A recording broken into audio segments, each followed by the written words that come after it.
Back guys.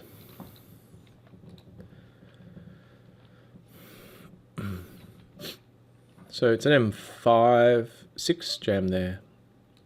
So I think if I had 10s or 9s there, I'd probably ISO, but maybe ace queen. That's pretty close though. I mean, he shouldn't be getting that out of line from... I mean, obviously we're folding 9-10 off, but yeah, early position M6. He's probably going to just do that with ace king. 10s and jacks. Queens even. A lot of players will even do it with just the whole range, but... So this is actually really annoying for us because it's actually working against us, this ridiculous raise size, because for us to actually play the hand, I mean, it just seems too much to call. And it's just actually really annoying. I think jamming is... The problem with jamming is if we actually just snaps us with like ace jack, it's just like an epic error, you know, because of the shot stacks. So even if he snaps us with like 4s, it's just an epic size error because of the ICM. And so even though I think long term we probably gain a few chips there by just jamming him, because it just seems to be his standard open is just ridiculously big. I think that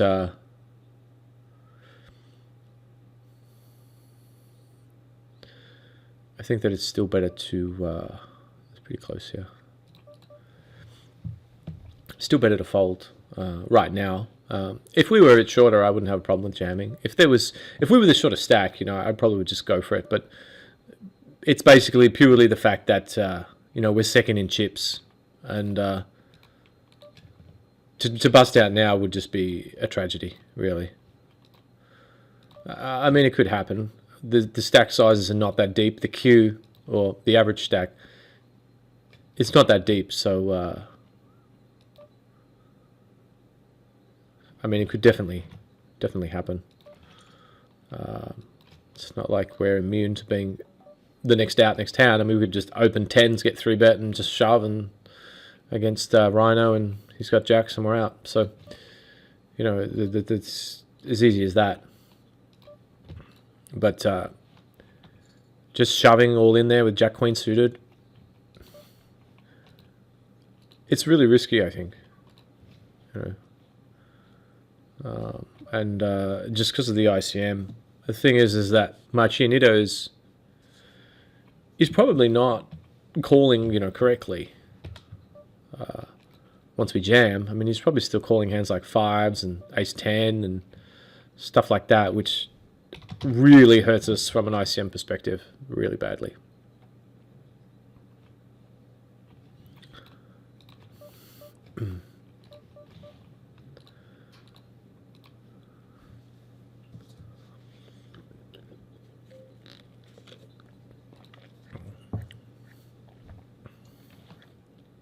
It's funny, this hand top left, isn't it? I mean,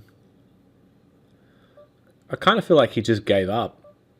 And I kind of actually want to take a really thin line now and raise and rep like a slow played set, because I just don't think he can ever call, even if he's got ace king.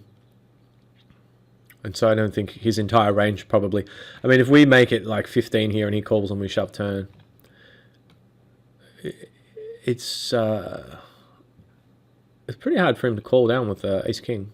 And it doesn't seem like he's got better than that. So it's pretty tempting, but having said that, I do have him marked as red and a note that says being kind of tight. So yeah, and he's bet kind of big turn. It looks like he's got ace jack, ace queen, just repping it, but I do think we're going to find perhaps better spots. But I do think that's close. I don't normally take those weird, tricky lines, but I just think if we raise turn, shove river, once he's checked flop, he shouldn't really have sets or aces and kings and things like that. So it looks like best case he's got ace king. We have an ace blocker. He might not even have that. But if he does, I feel like we can probably get him off his entire range. But I mean, we could even have had the best hand. I mean, he could have just had ace jack, been stabbing away. I mean, it didn't really make a lot of sense, his betting. I mean, it kind of looks like a king or nothing, right? So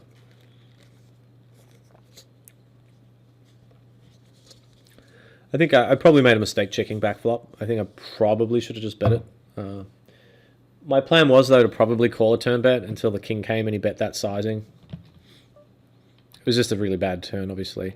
I'm probably going to call on most other cards, thinking that we'd probably still have the best hand, a decent percentage.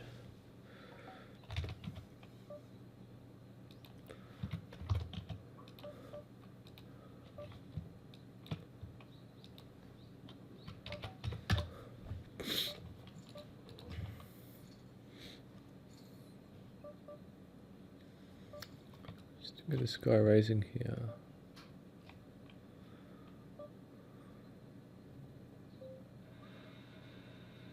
Wow. Kind of want to shove, but it's probably suicide. So this guy's gone ahead and just repping nothing here on the bottom middle. He's gone ahead and repped the nothing.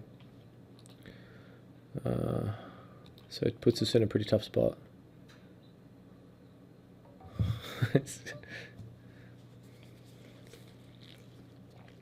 I mean, I guess you can have 8s, 9s, but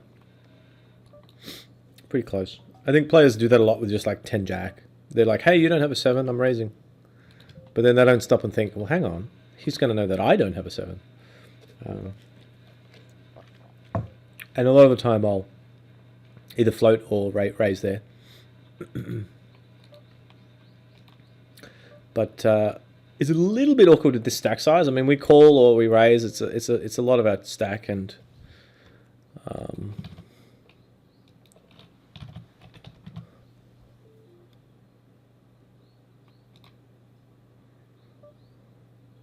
I think we probably get 4-bet a fair bit here, but I mean, it puts him under a lot of pressure. So, I mean, it's kind of, if we're not 4-betting there, I mean 3-betting there, we're just kind of not 3-betting. I mean, it's just, this is a good spot. We've got a guy who's opening a lot. We've got the ace blocker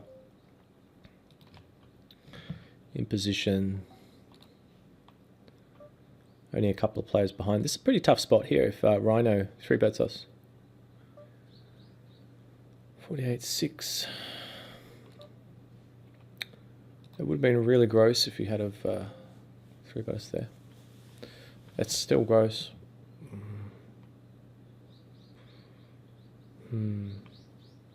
How often Rhino is trapping here? Jack Queen, King Queen. Wow.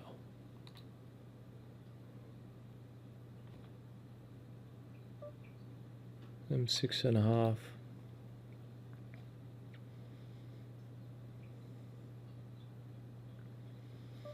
Wow, it's such a gross spot.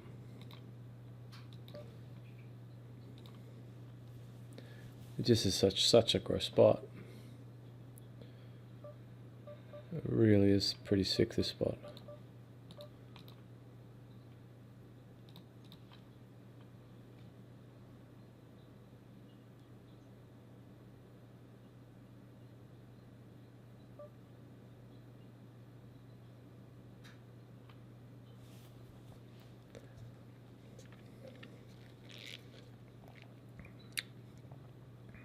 It's pretty gross.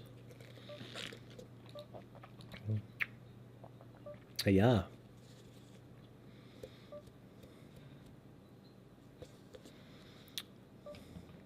Well, I dare say Rhino would have folded, I think, if we jammed, so we probably would have scooped. I presume once we tank and then jam, he might actually want to call.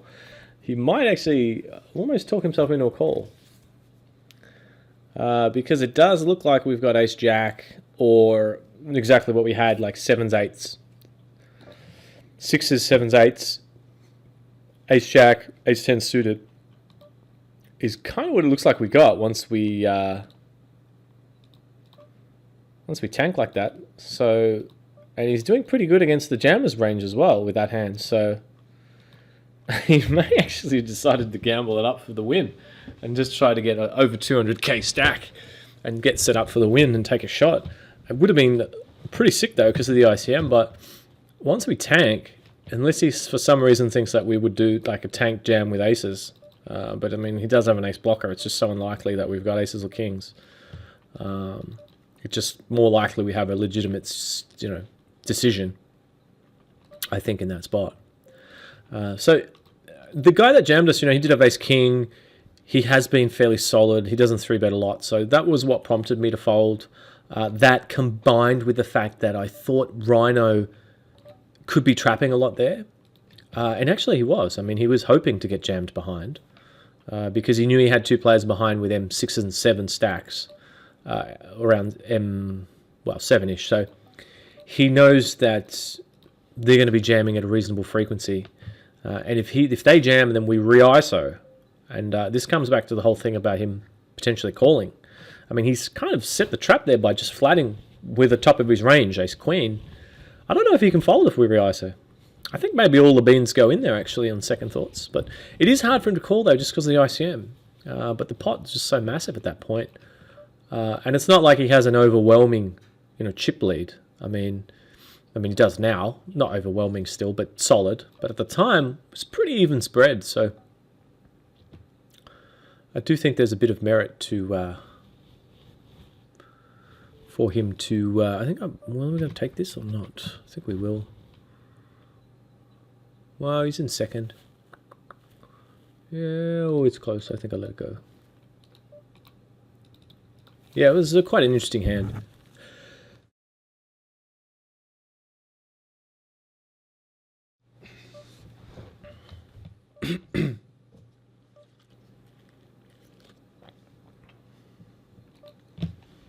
And I certainly couldn't blame anyone for taking the eights there. I mean, for me, you could see the pain I was in. It was like right on. Nines, I definitely get in.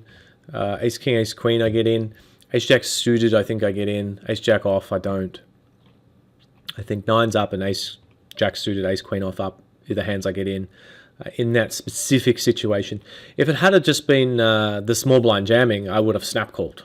Obviously, but once Rhino flattered with those stacks behind, it was a little bit suspicious, and so I think once you just factor in the fact that he could have us crushed. I mean, he could have just flattered there nicely with queens or kings aces sort of thing, ace king, sort of hand like he did have ace queen, and that sort of thing.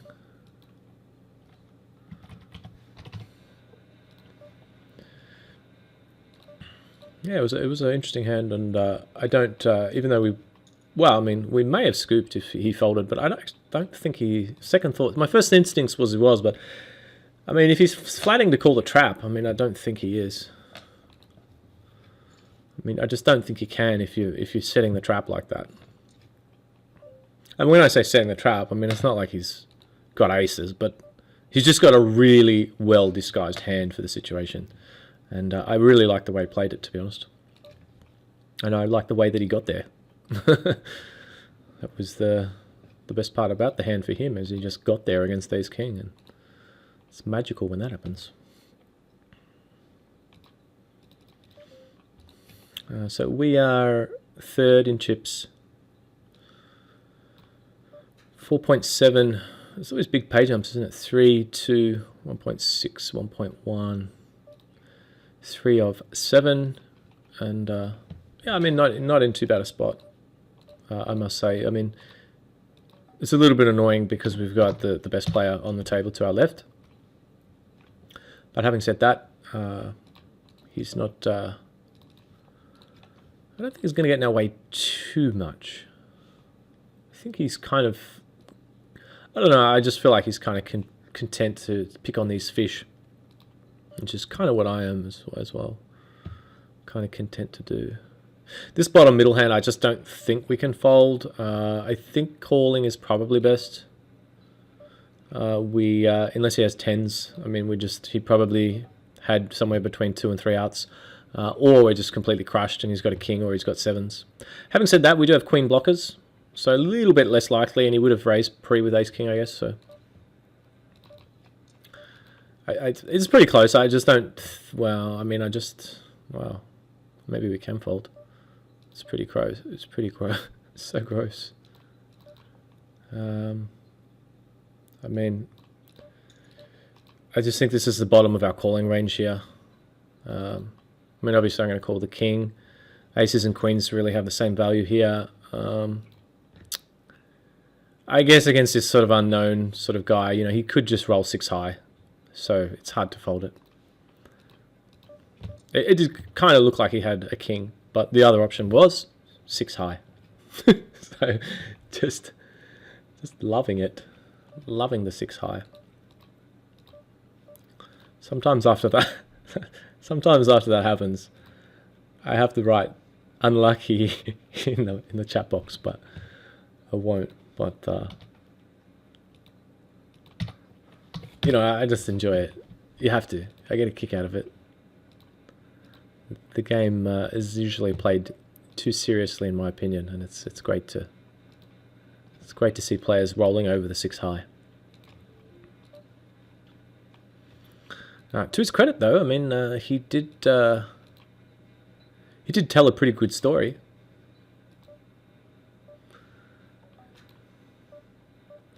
It was a pretty good story, I felt. Nerd guy, and that's what comes. Something I was saying before about sometimes players just jam with aces as well, and that's what Nerd guy just did. M4.5-ish, and just rather than just min it, just shove it in his whole jamming range, which I think is fine. I would have been tempted, though, if I was him to min-raise in this spot. If I'm against a table of regulars, I wouldn't, because I think it just smells like aces. But, you know, these guys could be big fish and just see a min-raise and just think, oh, I'll set mine, or, oh, yes, I'll call with my king 10 suited, and not really realize an M4.5 min-raise from early from a good player is going to be aces. It's really as simple as that. It's never... It's just never nothing. It's either aces or kings or maybe queens, and that's it. Really just aces or kings, I think.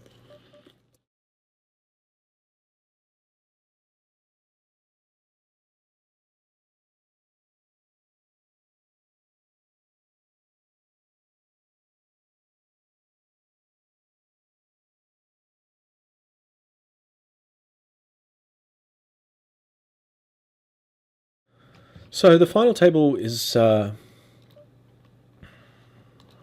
of what I was saying before when we had the ace 10 and Machinito. His name seems to come up a lot, doesn't it? He 5x'd, 4 or 5x'd, whatever it was, on the button, and we had ace 10. On the cutoff. From the cutoff, we were on the button, I think, with the ace 10. I think that's what it was, but anyway. Yeah, this sort of comes back to what I was saying about... I mean, we haven't really... the eights was a close one, but we folded it. But we haven't really had to do anything too, you know, funky, have we? I mean, we've just played solid, and we're still sitting... Well, we're second in chips now. Without really having exposed ourselves to any risk. I mean, we made a 3-bet with the ace-5 off before. We just stolen a couple of blinds. We just got a walk, which was good before. But, yeah, I mean, it's just kind of a reasonable way to play. And having said that, there'll probably be some crazy hand now where we lose our stack. So it's 28, 38, 48, 58, 68. Just trying to keep my eye on the M sizes because I don't want to... Funnily enough, Marchi is... Let's call him Marchi. He's... I think I am going to peel one off, bottom left. We could maybe represent... If the clubs come, maybe. But more than that, we have a gutser with our pair. It's probably over c-betting this guy. He does have a high c-betting percentage. Having said that, I don't know if he's going to barrel on such a bricky card. I think I'm just going to fold.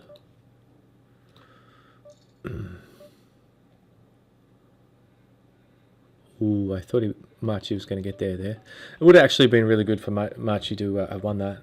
Just give all the chips to the fish, and let's just get him heads up. Would have been nice. Maybe that'll tilt him and he'll donk some chips around, who knows.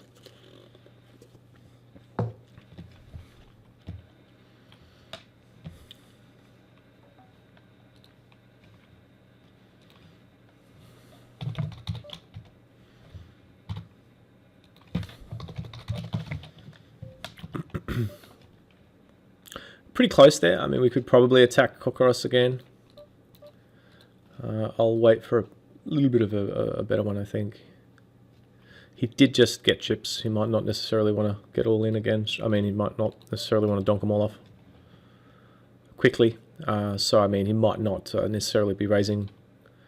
I mean, he shouldn't be, but he's probably not perceptive. He seems like a weaker player, but with the three of us behind, he should not be raising too much there with his stack size, because Marchi and, you know, the Rhino and I should be attacking him at a pretty decent frequency.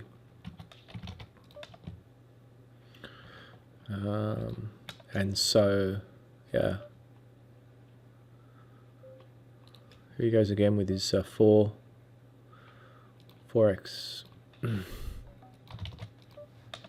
Just top left here, just going to try to caress this one in. Looks like he might actually have the ace.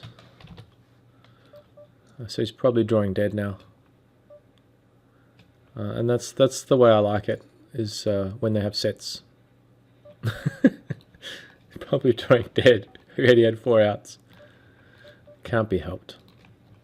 That's what happens when you try and talk trash. They roll over the nuts on you, and you don't get there. Serves me right.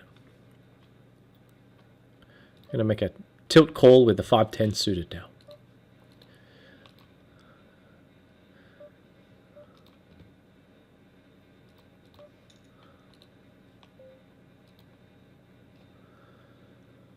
Pretty close to opening here.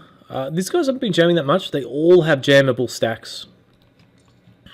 And I think that they will be jamming at a decent frequency, but having said that, there's still a decent bubble factor for them to not want to get too crazy. I think I'm just going to get this one in. This guy, well, let's think about this. Do I want to call or jam? 3-bet. Actually, it hasn't been 3-betting much, this guy, so I will just call. And micro stack our way from there. Mini stack. Macro stacking. I don't know. I'm trying to think of something cool, but what I'm really talking about is we've got this really horrible SPR now. Already 2. So our stack is effectively quite tiny. And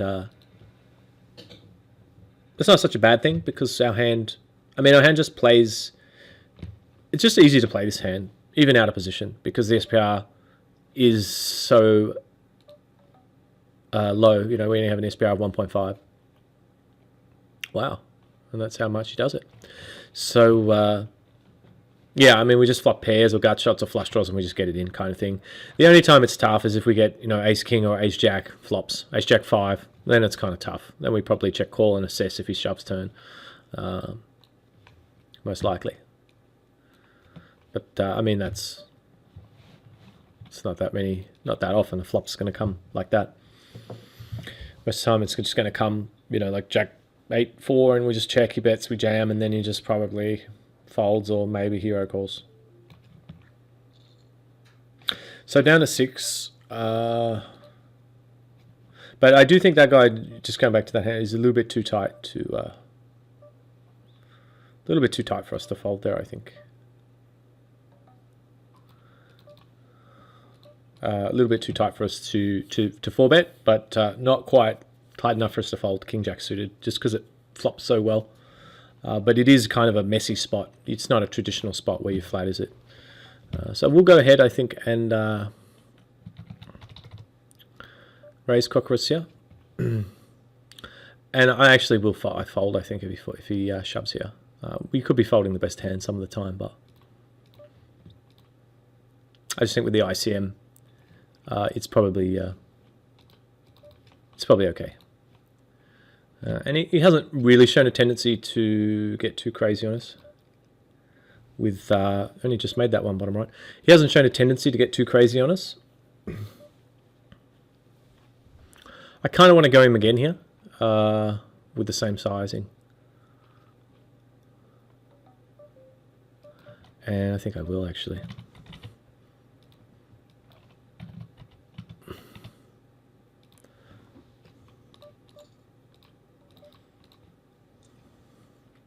He might just almost just want to just take it because he might feel a bit owned if he folds again here. But I do think that he's probably seen that the guys in the blinds kind of are short, and it's hard for them to play in that spot. And so he's raising in a spot where I think it's not standard, but if you have a look at his raising here, I mean, effectively his stack size anyway is a stack size M8-ish, so it's a pretty good stack size to steal with because players don't normally sort of 3-bet that stack size too much because you look a bit more committed. But in this instance, we know that we anticipate him thinking that. And I mean, he might not be. He might just be a huge donk and just going, la la la, I'll raise here with King 5. But what's more likely is that he's actually thinking, okay, well, my stack size is kind of short. I don't think I'm going to get 3-bet too often because I look like I might be committing. And therefore, I should be able to steal at a high frequency. So therefore, we actually can now. We can fold here. We actually can steal from him, knowing that he knows that. And then if he takes things next level, he can know that we know. And then he can take things next level against us. I think Rhino has ace jack or ace queen a lot there. And he just wants to get the initiative, and we've been raising a fair bit. Not a fair bit, but enough for him just to try and... Oh, come on, this is the one. This is the one we need. Jack. Ayah! Why do they always do it to us? Why do they always do it to us in the big pots? We've attacked him with 3-bets. Our timing's been good. We've been patient. Attacked at the right time. We finally get it in with the guy in really bad shape. And we get punished. That's really the key pot. 140,000, massive stack compared to the other 3 players that would have been on our left, and position on the big fish march. That was really significant. So back to the old drawing board, and it's just quite demoralising to feel that you're kind of doing everything you can and then just getting punished. We probably would be able to 3-bet and get a lot of chips off March soon with this stack that we have now. I mean, if I had ace-10 there, I'm just going to shove, and I think he's going to fold a lot. And we can pick up, well, with his 4x raising, making that ridiculous raise size, we'd pick up almost 20,000 if he folds, which is good news. Had to get the timing right with the jacks, didn't I? Full tilt's not like stars, where it's stars is just whatever's the flop is the flop. Apparently it is time-based, so it must just be my timing. I should have just tanked a bit and then called. Probably called a little bit too quickly and got punished for it. But it certainly would have been a big pot. We would have had over M20, and I think we just would have crushed it from there, to be honest. I really feel like it was for the tournament, but it's not like we're out or anything. But the table is just a little bit soft at the moment. I mean, it's not the normal carnage that you see with aggressive play, that's for sure. So I think M9 now, with Rhino probably being ICM aware, we can just shove this on him if it faults to us. And other than that, I probably would have folded. Do you have the Cockroach and Marchi to our right? Probably going to open and be good to 3-bet jam on. So that's certainly something we'll be looking for. But I would prefer to have a hand with a little bit of equity.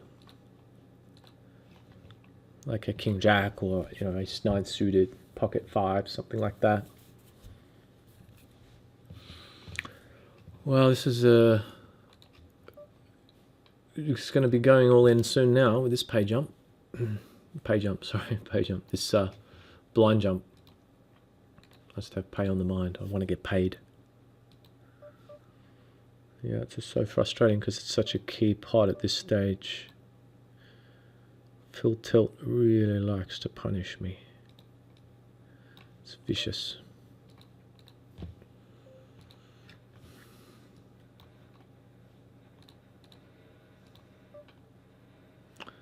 $15 of 18 there. Top 12 get paid. Top right, $27. Still early days. Top left, 44 turbo, early days. Bottom left, 109, 8k guaranteed. And the bottom middle, 15 of 18, 6 get paid. It's a 55, 1 rebuy, 1 add-on. So, spots like this ideally, but we only have 3 9 off. But we can be jamming there pretty wide, given his stealing frequency, especially now he's got those chips.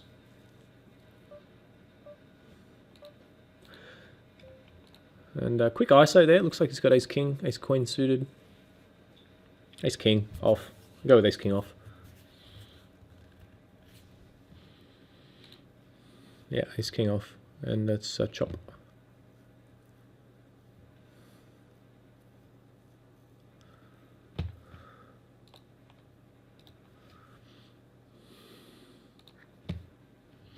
Pretty close. I mean, we can almost open this.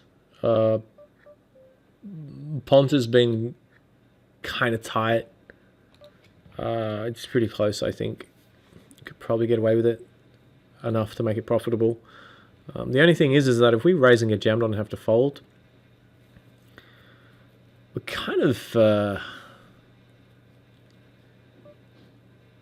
we're getting a little bit dangerously short to the point where we don't have fold equity on our 3-bet, which is, I kind of want to preserve that fold equity. We have M7 right now, so we've got like 2 or 3 orbits. We've got around 2 or 3 orbits before we get down too low, where we just don't have fold equity anymore, sort of thing. Especially against Marchi, because he makes those ridiculous raise sizes. And of course, first all in. I mean, first in we still have fold equity, obviously, but I'm really just talking about the 3-bet jams, because that is a pretty big part of our strategy right now, just because of the frequency that Cockroach and Marchi open.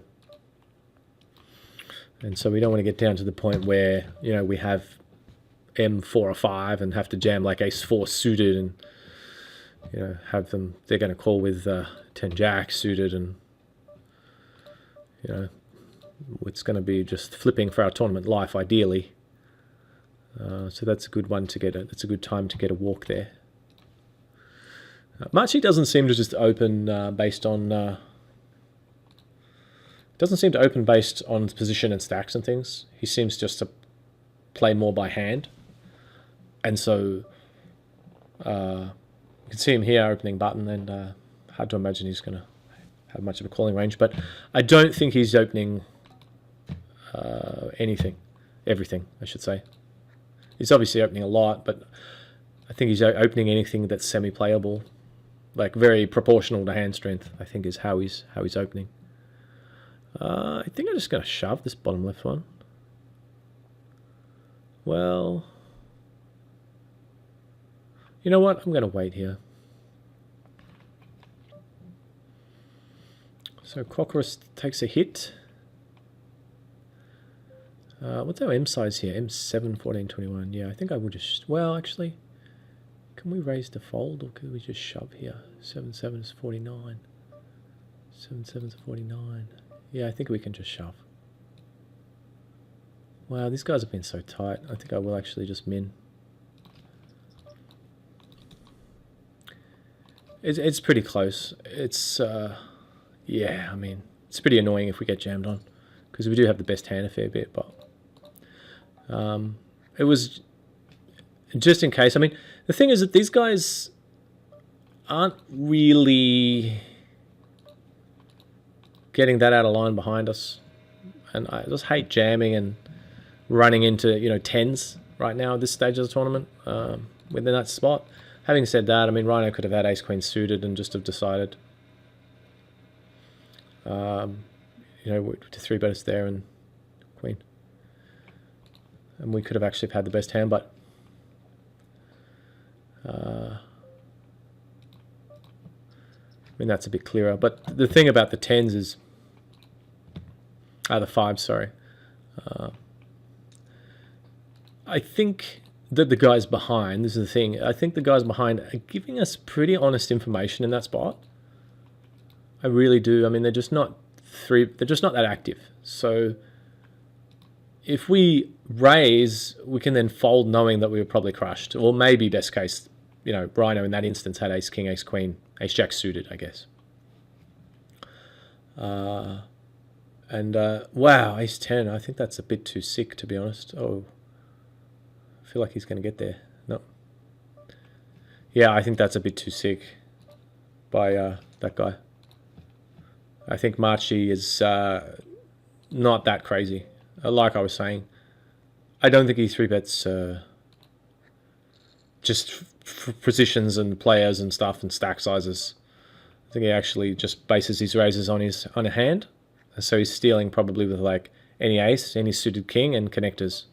He's not raising with like Jack 4 just because he can leverage against stacks, is how I perceive it.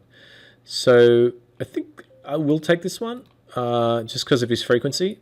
It's definitely a little bit dicey, but I don't think we can wait anymore. 8-ball one time.